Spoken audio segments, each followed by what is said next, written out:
AI Hanuman की तरह एक इमैच्योर बच्चा है आज। बाकी सारी कंपनी दिमाग वाली कंपनी है। तो जो प्रलय की बात मुस्तफ़ा सुलेमान ने अपनी कमिंग वेव किताब में करी है, शेयर मार्केट से भी एआई बहुत ज़्यादा रिलेटेड है। नमस्कार दोस्तों, ये एआई से इन्वेस्टिंग, हमारे करियर, हमारे बच्चों का फ्यूचर, इंडिया का फ्यूचर, दुनिया का फ्यूचर, काफ़ी थॉट प्रोवोकिंग वीडियो है। और this is not the last video on the topic. इसमें बहुत सारे और वीडियो बनने वाले हैं, बिकॉज मेरे पास अभी बहुत सारे सवाल हैं, जवाब कम है। इस वीडियो में मैंने ये कोशिश करी है कि जो एक कहानी हमारे साथ हुई थी उसको यूज़ करके एआई में क्या होगा और सरकारों को क्या करना चाहिए, हमें क्या करना चाहिए, बच्चों का क्या होगा, उस पर मैं पहले आप लोगों के दिमाग में कुछ बीज डालना चाहता हूँ। शायद उनसे आप भी कुछ एनालिसिस कर पाएँ और अगले वीडियो के लिए मुझे कुछ अच्छे सुझाव दे पाएँ। ये हैं गुरजीत सिंह सिद्धू। ये फ़ोटो है करीब 2 हफ्ते पहले की। अब कनाडा में रहते हैं। ये मेरी पहली स्टार्टअप के को-फाउंडर थे और हम काफ़ी साल बाद मिले। और मैं बताता हूँ हमने साथ में क्या किया था आज से 10-12 साल पहले। March 2014 2014 we filed a US patent from Singapore. Ajay Sharma और गुरजीत सिद्धू, ये हमारी पहली स्टार्टअप थी। और हमने क्या किया था मैं आपको बताता हूँ। बाय द वे, जो मैंने दिल्ली में जो स्टार्टअप में इन्वेस्ट किया है पैकेजिंग कंपनी में, सिद्धू ने ही मुझे इन लोगों से मिलाया था, अनंत और हितेश से, जो इनके IIM कैलकाटा के बैचमेट थे। छोटी सी साइड कहानी, नॉट इम्पॉर्टेंट, तो यही टॉपिक में मैं आपको बताना चाह रहा था। तो कमिंग बैक, ये जो हमने पेटेंट फाइल किया था बहुत इंटरेस्टिंग चीज़ थी और इससे एआई का इम्प्लीकेशन आप देखिए। मेरी इच्छा थी कि बच्चों को पढ़ाएं कैसे। बच्चे पढ़ाई में ज़्यादा स्पेशली बुक रीडिंग में किताबें पढ़ना नहीं चाहते हैं। With advent of technology, iPad, YouTube, Instagram और इतनी सारी चीज़ें मिल रही हैं, तो मेरा था कि अगर बच्चों को हम कंटेंट के अंदर डाल दें, कि स्पेशली जो स्पेशल नीड्स बच्चे हैं, अटेंशन डेफिसिट वाले बच्चे हैं, तो हमने एक टेक्नोलॉजी बनाई थी कि आप बच्चे की एक फ़ोटो लो, सिर्फ एक फ़ोटो अपलोड करो, हम सारे एक्सप्रेशन जनरेट करेंगे उसी एक फ़ोटो से और कोशिश करेंगे कि उस बच्चे को कंटेंट में डाल दें, जो आज की डीप फेक टेक्नोलॉजी है। हमने 10 साल पहले टेक्नोलॉजी बनाई थी और तब इच्छा ये थी कि एक फ़ोटो से बच्चा रोल प्ले कर रहा है, अलग अलग किताबों में है, अलग अलग कंटेंट में है, और इससे हमारा जो इंटेंट था वो आपको दिखाता हूँ। बट मैं हमारी टेक्नोलॉजी से क्या बनाया था हमने, पहले आप वो देखिए।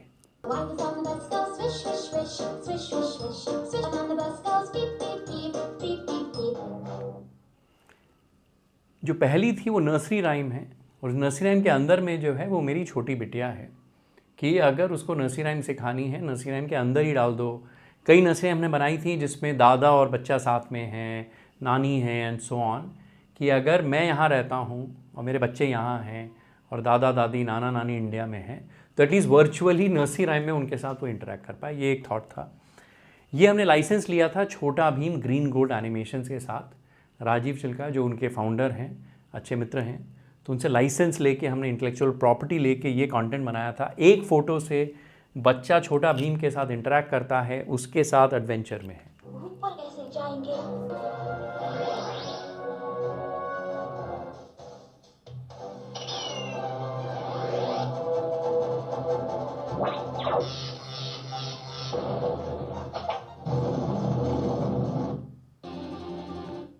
और फाइनली आपने देखा ना कि, और ये सब 10 साल पहले बनाया था हमने, और उसके चैलेंजेस क्या थे मैं आपको वो भी बताऊंगा, और एआई कैसे सॉल्व करेगा।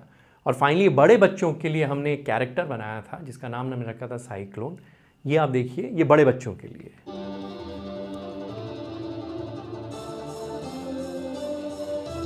दुनिया के हैं ये रखवाले, सबसे ज्यादा हिम्मत वाले, डॉक्टर भी साइक्लोन बचाते हैं धमाल, ये हमेशा करते हैं विज्ञान से कमाल।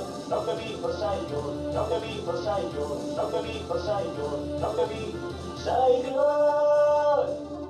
तो ये जो वीडियोस मैंने आपको दिखाया, ये सब उस पेटेंट जो हमने फाइल किया था, उस टेक्नोलॉजी से हमने किताबें 3D प्रिंटिंग यूज़ करके कुछ खिलौने वीडियोस बनाए थे। आइडिया ये था कि अगर आपको बच्चों को पढ़ाना है, अगर उनको रुचि लानी है, तो आपको पहले उन्हें एंटरटेन करना पड़ेगा। आप उनको एंटरटेन करिए। When there is play, kids get interested, उनको रुचि आती है। रोचक लगती हैं चीज़ें, फिर वो अपने आप इंटरेस्ट ले लेंगे उन्हीं किताबों को पढ़ने के लिए। और हमारा दूसरा इंटेंट था कि रोल प्ले।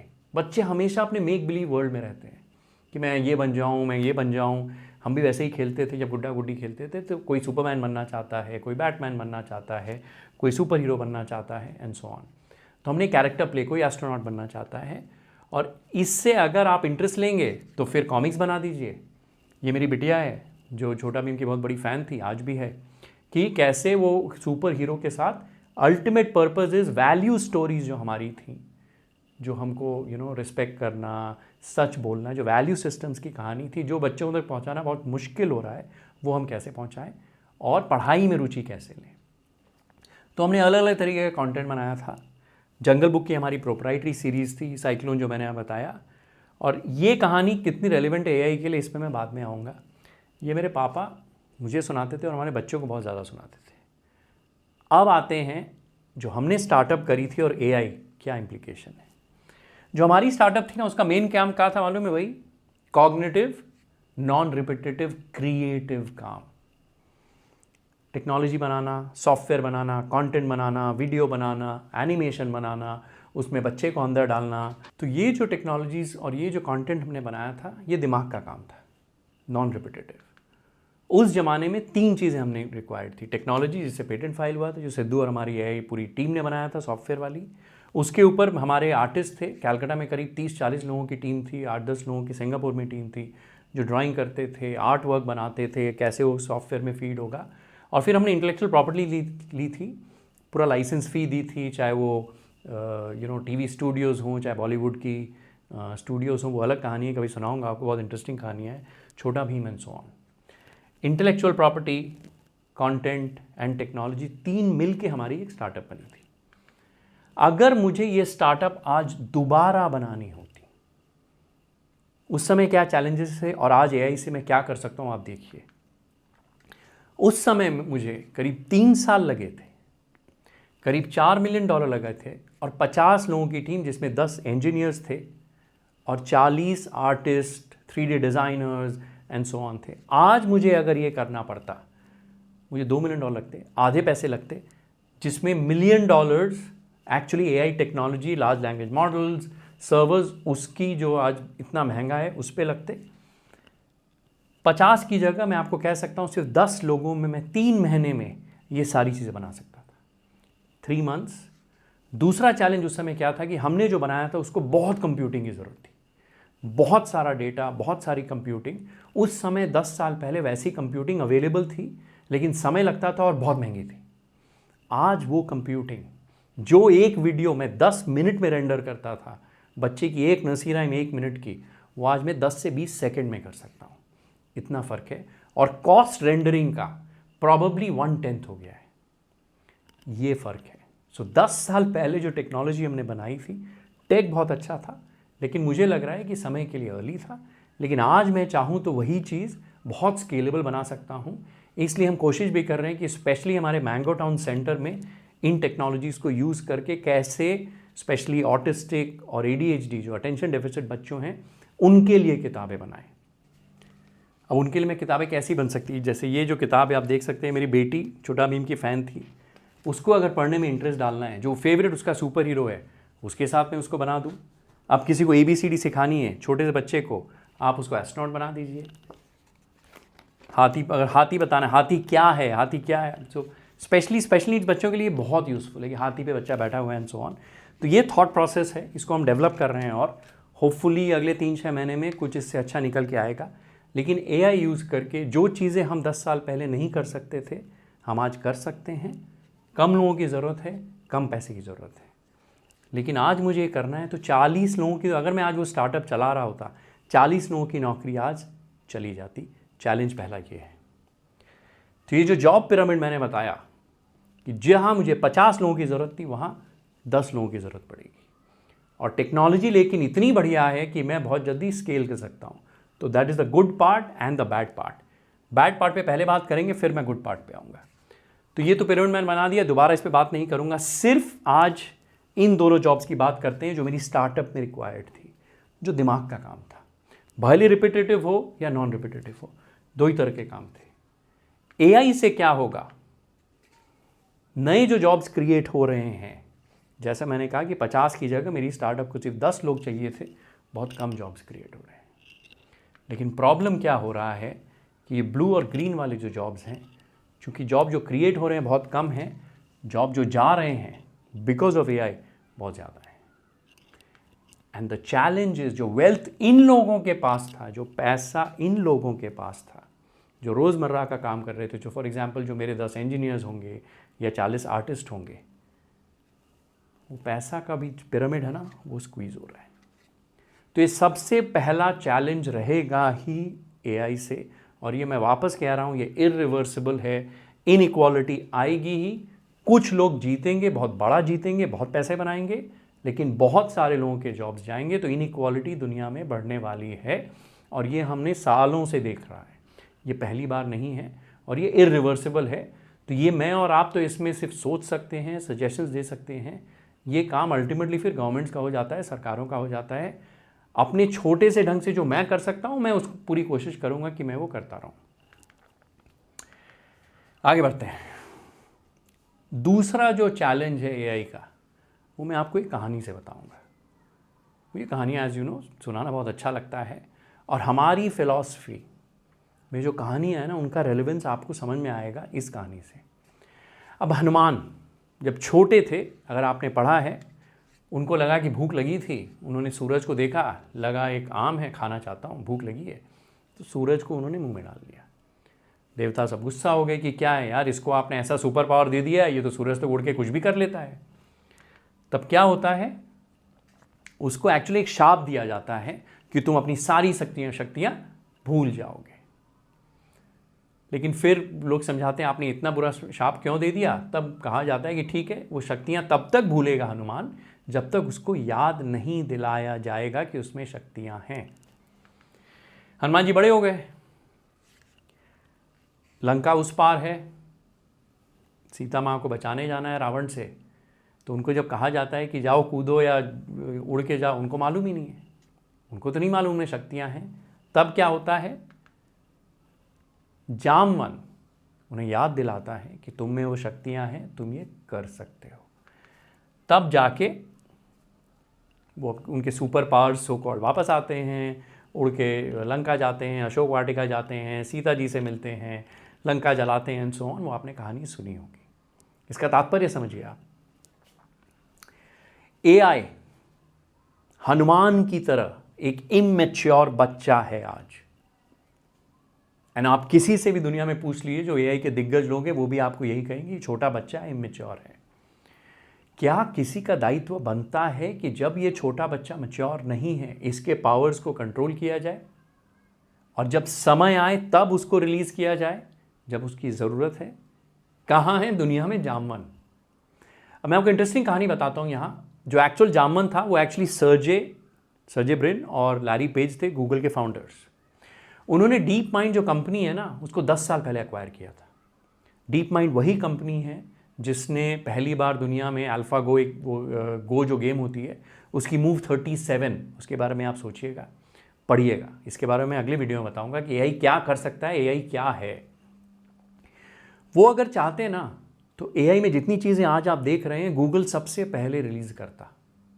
जहाँ तक मैंने सुना है, जो मेरे मित्र हैं जिन्होंने गूगल में काम किया है, कि Google was the first company जिनके पास टेक्नोलॉजी थी, लेकिन उन्होंने रिलीज़ नहीं करी कि दुनिया इसके लिए तैयार नहीं है। अब होता क्या है कि open AI chat GPT release कर देता है अक्टूबर या नवंबर 2022 में।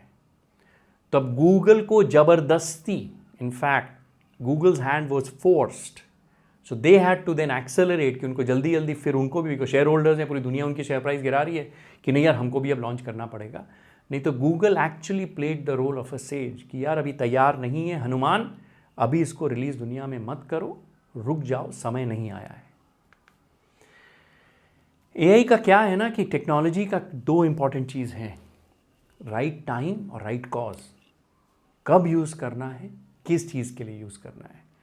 गलती जो हुई है एआई को लेके कि इन्होंने सब कुछ ओपन सोर्स कर दिया है, कोई भी यूज़ कर सकता है, कभी भी यूज़ कर सकता है, मोस्टली किसी भी एप्लीकेशन के लिए यूज़ कर सकता है। तो हमेशा अच्छाई और बुराई साथ ही आएगी। इसमें भी आप देखिएगा, अच्छाइयाँ भी आएंगी, बुराइयाँ भी आएंगी। सो क्वेश्चन जो हम हमेशा बात करते हैं ना, धर्म क्या, व्हाट इज धर्म, ये अगर कोई भी चीज़ करती है, अच्छाई बुराई गुड बैड क्या है। पावर्स दोनों में थे, एक हीरो है एक विलन है, सुपरमैन एंड लूथर सेम चीज़। एजिमोव, जिसकी मैंने पिछली बार आपको कुछ किताबों के बारे में बताया था, या आर्थर सी क्लार्क, ये लोग हैं ना, ये साइंस फिक्शन के राइटर्स हैं और दिग्गज लोग थे। एजिमोव तो मैंने काफ़ी पढ़ी है, और इन्होंने क्या है ना, एथिक्स ऑफ रोबोटिक्स, जबकि साइंस फिक्शन के बारे में लिख रहे थे। इन किताबों में स्पेशली आई रोबोट, एक उनकी जो किताब थी, उसमें उन्होंने रोबोट्स के रूल्स बनाए थे कि अगर एक ऐसा रोबोट होगा जो इंसान से ज़्यादा इंटेलिजेंट है, उसमें ज़्यादा दिमाग है, उसके रूल्स क्या होने चाहिए। तो पहला था कि आप इंसान को हार्म नहीं करोगे, दूसरा था कि आप ऑर्डर तब तक ओबे करोगे जब तक रूल नंबर 1 जो कि है कि इंसान को हार्म नहीं करूँगा, और तीसरा रूल था कि रोबोट अपने आप को बचा के रखेगा as long as rule number 1 और 2 वो डिसोबे नहीं करता है। एक सो कॉल्ड रॉबर्ट का धर्म क्या होना चाहिए एक रोबोट का, इन्होंने बनाया था। इसको इम्प्लीमेंट करना मुश्किल है, बट एटलीस्ट एक थॉट प्रोसेस था। अब आते हैं एथिक्स ऑफ एआई। ये टॉपिक प्रॉबेबली अगले 10 साल तक दुनिया में डिस्कस होने वाला है, और स्पेशली हमारे देश के लिए जहाँ इनइक्वालिटी इतनी है, 140 करोड़ लोग हैं, यूथ है, अनएम्प्लॉयमेंट है, वहाँ पर अगर नौकरियाँ चली जाएंगी, जहाँ मेरी स्टार्टअप में मुझे आज 50 लोगों की ज़रूरत नहीं पड़ती, सिर्फ 10 लोगों की ज़रूरत पड़ती, वही टेक्नोलॉजी में बना सकता था, तो मैं क्या करता। ये डिलेमा मेरे पास भी होता। तो अब इसमें 2 एक्सेस है, एआई, अच्छा एआई, बुरा एआई, पर्पज़ क्या है, किस लिए यूज़ हो रहा है, और यूज़र कौन है, रोग है या एक अच्छा इंसान है। पहले थे अच्छा है, अच्छा आदमी। मुझे लग रहा है मैं अच्छा आदमी हूँ, मैं एआई को अच्छे ढंग से यूज़ करना चाहता हूँ। तो जैसे मैंने आपको पिछले वीडियो में बताया था, स्पेशल नीड्स बच्चों के लिए, स्पेशली जो बोल नहीं पाते हैं या पैटर्न है उनके बोलने में, क्या मैं एक लैंग्वेज मॉडल को यूज़ करके, ट्रेन करके, अगर अपनी बिटिया के लिए कुछ कर सकता हूँ, तो ऐसे बहुत सारे बच्चों के लिए कर सकता हूँ। ये पहले पॉसिबल नहीं था, ये सिर्फ एआई से पॉसिबल है। आज जो किताबें हैं कि जो हम पहले स्केल नहीं कर पा रहे थे बिकॉज ऑफ टेक्नोलॉजी इतनी नहीं थी, आज इतनी कंप्यूटिंग अवेलेबल, इतनी फास्ट हो सकता है कि मेरा कॉस्ट भी गिर पाएगा। तो मैं हर बच्चे को एक रोल प्ले की कहानी सुना सकता हूँ, जो मेरी नानी ने सुनाई थी, मेरे पापा ने सुनाई थी। अगर आप लोगों को अपने बच्चों की कहानी सुनाते थे, आपके बुजुर्ग सुनाते थे, जो वैल्यू सिस्टम्स हैं, अच्छाई बुराई, क्या करना है क्या नहीं करना है, वो कहानियाँ बच्चों को सुनानी है, तो बच्चों को कहानी के अंदर ही डाल दीजिए, उन्हीं को सुपर हीरो बना दीजिए। तो आज मैं ये स्केल्स कर सकता हूँ यूजिंग गुड एआई। लेकिन आवाज़ को ही कॉपी करके ख़राब एआई भी बन सकता है। तो आज बैंक में जितने फ्रॉड्स हो रहे हैं कि आपकी आवाज़ क्लोन करके बैंक वालों को फ़ोन आ रहा है, या मेरे माँ बाप को फ़ोन आ जाए मेरी आवाज़ में कि आप पैसे ट्रांसफ़र कर दो, ये फ्रॉड्स बहुत ज़्यादा हो रहे हैं और ये बढ़ते रहेंगे। इसका प्रॉब्लम क्या होगा कि बैंक में अल्टीमेटली कुछ और OTP और वो नोटिफिकेशन की चीज़ें होंगी, जहाँ voice will only be one of the things. ये तो आपने पढ़ा होगा कि कुछ लोगों ने अभी वॉइस क्लोन करके कुछ पैसे वैसे चुरा लिए। Then the other type of bad way is surveillance. और सर्वेलेंस के बारे में तो इससे बेटर किताब तो मैंने पढ़ी नहीं है। एक वर्ड होता है इंग्लिश में, एक डिस्टोपियन सोसाइटी। सबसे अच्छी किताब इसमें किसी ने लिखी थी तो वो जॉर्ज ऑरवेल 1984, जो ये किताब है। जो एक प्रोग्राम आता है ना बिग बॉस इंडिया में, जब बिग बॉस देख रहे हैं, और उसका यूके इक्विवेलेंट है जहाँ से वो आया था वो प्रोग्राम, उसका नाम है बिग ब्रदर। बिग ब्रदर जो टर्म यूज़ करी थी ना जॉर्ज ऑरवेल ने 1949 में किताब लिखी थी कि डिस्टोपियन वर्ल्ड होगा, सरकारें पूरे सबको देख रही होंगी, आप हमेशा डरेंगे कि कोई मुझे देख तो नहीं रहा है, आप कुछ बात नहीं कर पाएंगे, फ्रीडम नहीं होगा, वैसी सोसाइटी को कहते हैं। तो चाइना में जैसे काफ़ी जगह में वैसा हो भी रहा है, जहाँ आप बोल नहीं सकते, कुछ नहीं कर सकते, मीडिया पे कंट्रोल है, कोई भी आप व्हाट्सएप में या वहाँ की वीचैट में कुछ शेयर करते हैं तो उस पर भी कंट्रोल आ गया है कि कौन क्या कह रहा है, उस पर आप कंट्रोल करिए। ऐसी सोसाइटी ज़्यादा दिन लास्ट नहीं करती है। लेकिन अगर एआई जिस तरह परवेजिव हो रहा है, अगर नेगेटिव यूज़ किया हमने, तो अब एक डिस्टोपियन वर्ल्ड की तरफ जा सकते हैं।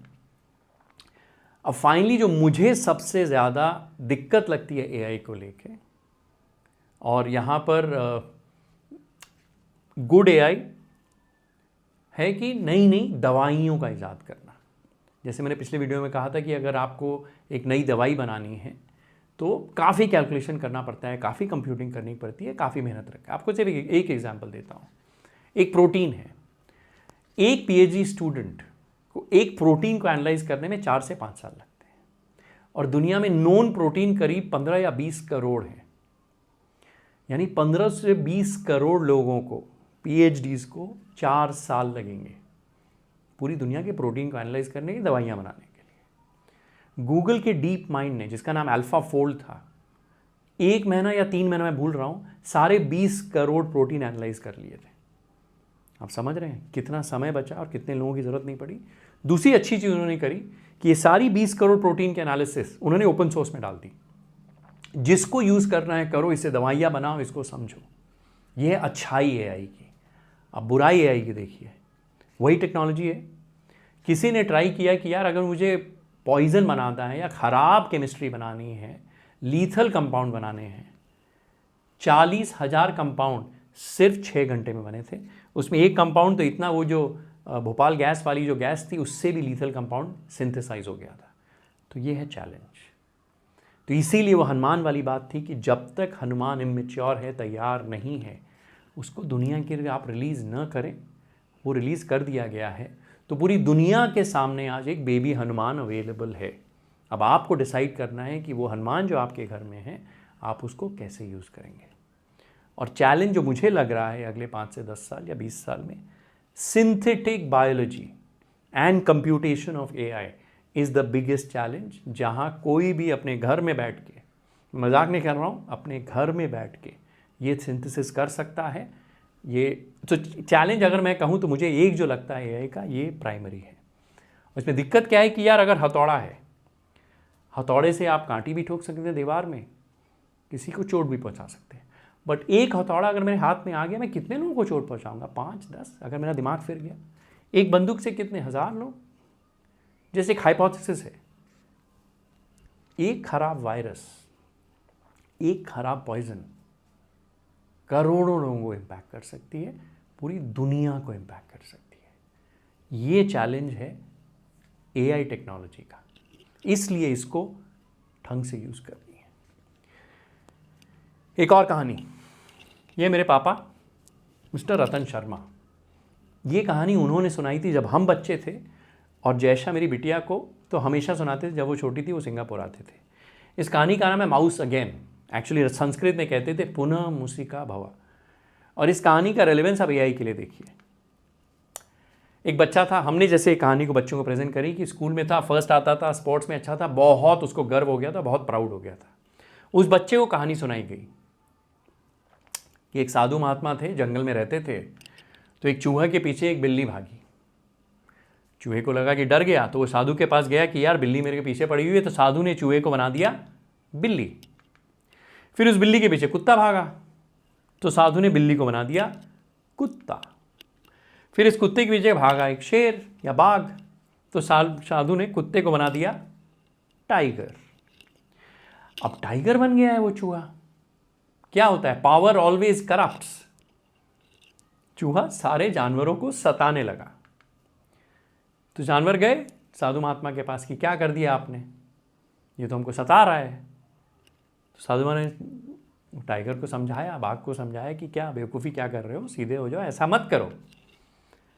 तो वो शेर, वो बाघ, वो टाइगर साधु महात्मा को ही खाने भागा। तब साधु महात्मा ने, उनके पास तो पावर था, उस टाइगर को बोला पुनः मूसिका भव, वापस चूहा बन जा। चूहा बन गया। आपसे मेरा यह सवाल है कि आज की दुनिया में अगर वो टाइगर एआई है, और जिस तरह की मैंने आपको एनालिसिस भेजी, क्या उस एआई के पास वैल्यूज होंगे? क्या वो केयर करेगा? और फाइनल क्वेश्चन, क्या हमारे में वो ताकत होगी कि उसको वापस हम चूहा बना दें?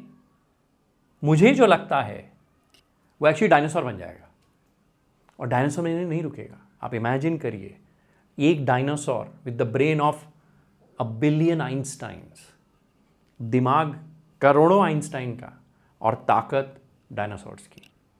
एआई का जो एक्सेलरेशन हो रहा है, हम वहीं जा रहे हैं, और ये भी इरिवर्सिबल है। इसीलिए ये जो कहानी मैंने सुनाई, कि हमने तो वैल्यू सिस्टम सिखा दिया कि गर्व ना करो, पावर करप्ट नहीं करना चाहिए चीज़ें, लेकिन एआई में शायद मुश्किल है।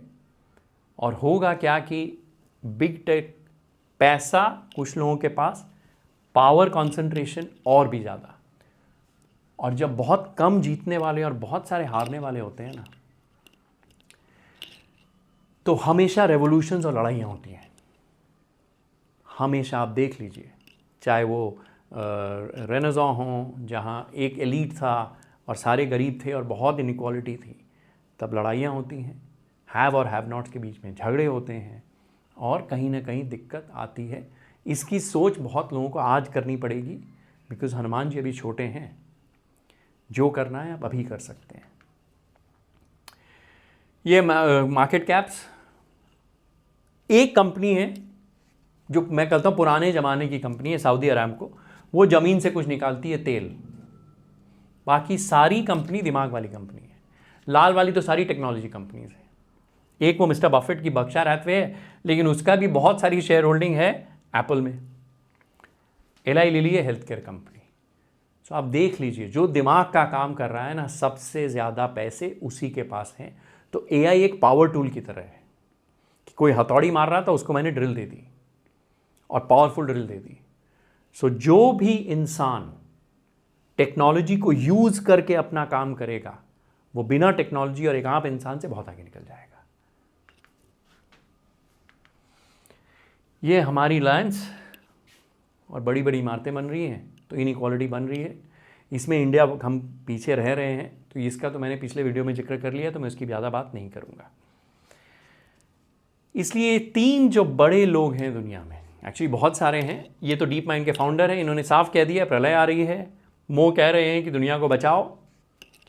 सबको इस सत्य का डर लग रहा है। आज ये सिर्फ इमेजिनेशन है, मैं भी हाइपोथेसाइज कर रहा हूँ, लेकिन ये थ्रेट रियल है। अब फाइनली मैं क्विकली कुछ ख़त्म करना चाहूँगा। ये हमारा एवोल्यूशन है, एक तरफ चींटी और एक तरफ हम यहाँ पहुँच गए।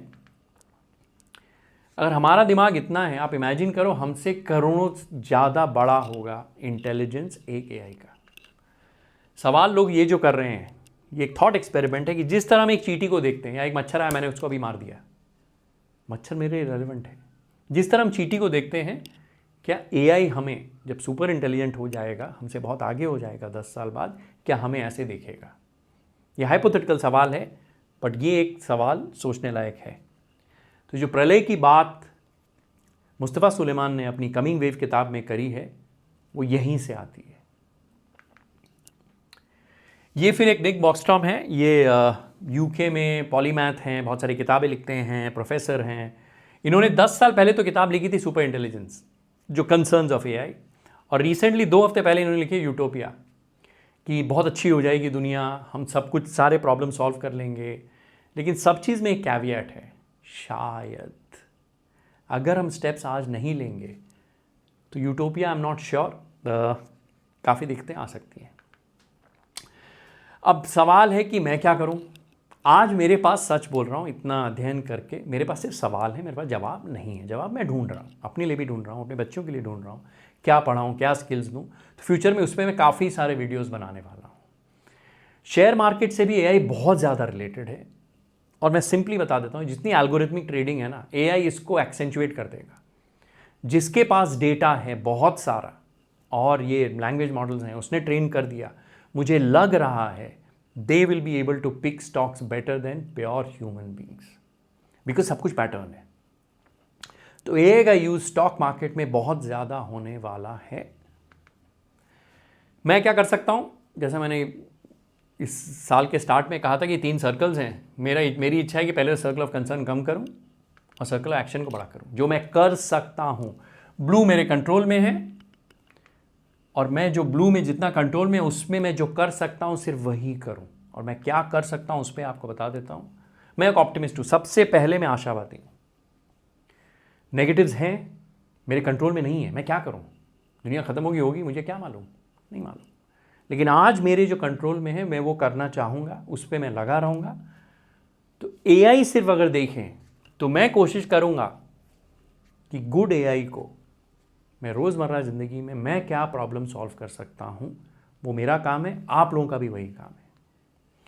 बच्चों को किताबें पढ़ाना, अच्छी कहानियाँ सुनाना, वैल्यू सिस्टम्स बनाना, वो मेरा ध्येय है। 10 साल पहले हमने कोशिश करी थी, उसको हमने ऑटो पायलट में रखा था, ज़्यादा स्केल नहीं किया बिकॉज टेक्नोलॉजी रेडी नहीं थी। आज रेडी है, हम उसको स्केल करेंगे, वो मेरी इच्छा है। दूसरा, स्पेशल नीड्स बच्चों के लिए अगर मैं स्पीच में अगर बच्चों को मदद कर सकता हूँ AI से, वॉइस मॉडल से, तो मैं ज़रूर वो कोशिश करूँगा। होगा नहीं होगा मुझे नहीं मालूम, लेकिन आज मैं वो कोशिश कर सकता हूँ। तो अपने छोटे ढंग से जो मैं कर सकता हूँ वो मैं करूँगा। कर्मण्येवाधिकारस्ते मा फलेषु कदाचन, हमारा काम है कर्म करना, करूँगा। और अगले वीडियोज़ में सबसे पहले तो बहुत लोगों का ये भी सवाल है कि सर AI होता क्या है, आप इतना क्यों इसके बारे में सोच रहे हैं। तो मैं कोशिश करूंगा कि एकदम सिंपल करके आप लोगों को समझा पाऊँ कि AI में ऐसा क्या बदलाव आया है, क्या नया हुआ है। फिर ऑब्वियसली आप बहुत लोगों ने सवाल किया कि इन्वेस्ट कहाँ करें, कौन से बिजनेसेस डिसरप्ट हो जाएंगे, फ्यूचर बिजनेसेस कहाँ हैं, मैंने एंथ्रोपिक में जैसे इन्वेस्ट किया है, क्यों किया एंड सो ऑन। तीसरा है जो बहुत मेरे दिल के करीब है, बच्चों को क्या सिखाएं, कौन सी स्किल दें कि वही इंजीनियरिंग, वही MBA, वही सब कुछ, बिकॉज इंजीनियरिंग की जरूरत ही नहीं पड़ेगी। अगर मुझे 50 लोगों की ज़रूरत थी 10 साल पहले स्टार्टअप करने में, भी 10 ही लोगों की ज़रूरत है, 40 का क्या होगा। वो सवाल बहुत ज़रूरी है, कोशिश करूँगा उसका भी जवाब दूँ।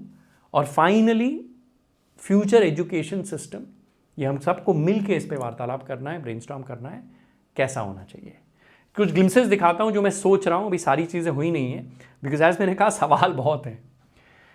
ये एक गजब चीज़ है, ये एक पेंटिंग है फ्रांस फ्रैंकल मैनकाइंड की, कि man's dilemma between virtue and vice. ये मैंने बॉस्टन के म्यूजियम में देखी थी। ये पेंटिंग आप देखिएगा और बताइएगा मैंने ये पेंटिंग यहाँ क्यों डाली है। इसकी एनालिसिस कभी और करूँगा, बहुत रेलिवेंट है AI से। AI इंफ्रास्ट्रक्चर में मुझे लग रहा है हमारे देश को बहुत कुछ करना चाहिए, चाहे वो चिप डिज़ाइन हो, डेटा सेंटर्स हो, चिप मैन्युफैक्चरिंग हो, energy specially solar plus storage. ये तो the only way to power all of this, because इतनी ऊर्जा की ज़रूरत पड़ेगी AI को कि आपको बहुत सारे एनर्जी सोर्सेज चाहिए। आपको सिर्फ एक एग्जांपल देता हूँ। एक डेटा सेंटर जो OpenAI ने बनाया है, सॉरी फेसबुक का जो लामा का डेटा सेंटर है, उसकी किसी ने एनालिसिस करी थी, पूरे नेदरलैंड्स को जितना पावर चाहिए, पूरे डच को, वो एक डेटा सेंटर में वो लोग यूज़ करने वाले हैं 1 साल में। 3.5 लाख उन्होंने GPUs लिए NVIDIA से, 3.5 लाख GPUs, आज ईच वन इज़ अबाउट $25,000। 8 से 10 बिलियन डॉलर का इन्वेस्टमेंट है सिर्फ वो डेटा सेंटर में, सिर्फ वो AI के एनालिसिस में, सिर्फ वो मॉडल्स में। और कितनी बिजली यूज़ करेंगे आप देखिए। तो पैसा भी बहुत चाहिए और बिजली भी बहुत चाहिए, ऊर्जा भी बहुत चाहिए। तो वहाँ इन्वेस्टमेंट बहुत सारे होने वाले हैं। इसमें हमारे देश को काम करना पड़ेगा। AI करता क्या है ये मैं वीडियो आप लोगों के लिए बना रहा हूँ, इस पे आएंगे। अभी मैं इसमें सारे सवाल नहीं आए हैं तो मैं वीडियो यहीं रोकूंगा आज। बहुत सारे सवाल मेरे पास हैं, अभी जवाब नहीं है, तो कोशिश करूँगा धीरे धीरे इसकी सीरीज़ बनाऊँ। आप लोगों पे उसको सवाल हैं तो ज़रूर बताइए। आप लोगों को क्या लगता है इकोनॉमीज़ कैसे होंगी, उस पर मुझे बताइए। बच्चों को क्या स्किल्स देनी चाहिए, उस पर बताइए। मेरे पास सारे आंसर्स भी नहीं हैं, सवाल है।